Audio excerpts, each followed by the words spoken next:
Final day today. Final day today out to the Needles wreck site, protected wreck site. See what we can see down there, and back to Boulder Cliff, where yesterday we found some wonderful, great big timbers, all interconnected, all relating to the Mesolithic. One of the biggest structures I've seen so far. Anyway, better get on. We're going to miss the tide on the Needles wreck site, so we're going to have to jump on the boat and go. On it.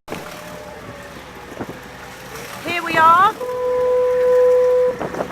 at the Needles protected wreck site. We're here for the Solent Marine Heritage Assets project, and divers are undertaking a monitoring survey of the site. Conditions today aren't as flat calm as they have been for the last 4 days, however the underwater visibility looks excellent.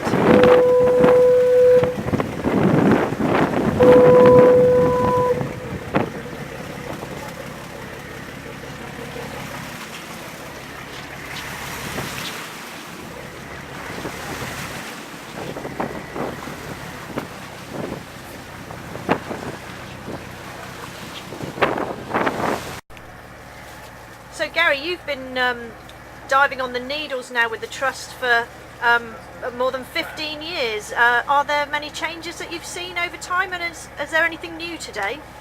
Yeah, there are actually. What I noticed in particular, the cannonballs underneath the gullers, underneath Needles Rock. A lot of them were rounder when I last dived, I know about 10 years ago, and they're starting to be rolled around more and they're getting more of a cone-like shape to them. We have some of that on the video footage. Another thing with the carronades, the two carronades sticking into the gullers in the bottom of the rock. Now, they were sort of pretty fixed, pretty firmly, about 4 or 5 years ago. Now the ends of them are being eroded away, and you can actually get your hand up and put your hand in the muzzle, which is something you couldn't do, let's say, a decade, 15 years ago. So that's a new change to the site. Lots of the ballast blocks in Anglo-Saxon, they haven't really changed too much. So the anchors are all pretty much still in place. So it seems like the areas they're eroding and corroding most are just at the bottom of Needles Rock.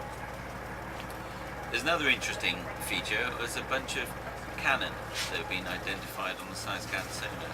We knew there was a clump of material out there, but it looks like there's 3 cannon must be sitting straight to the north of Goose Rock in about 12-13 metres of water. Now this is an area that we believe that the Pomone, when it broke up, it drifted up the channel and into Allen Bay, so it would have spilled a lot of material just to the north of the rock. We also know that because there's a bunch of knees scattered below the little cliff straight to the north of Goose Rock. We recorded 4 there about 10 years ago, and we found another one today, another knee, a bracket, iron bracket, just lying below the cliff in amongst the shells. And there's probably many more of these things, they just need to be discovered and recorded.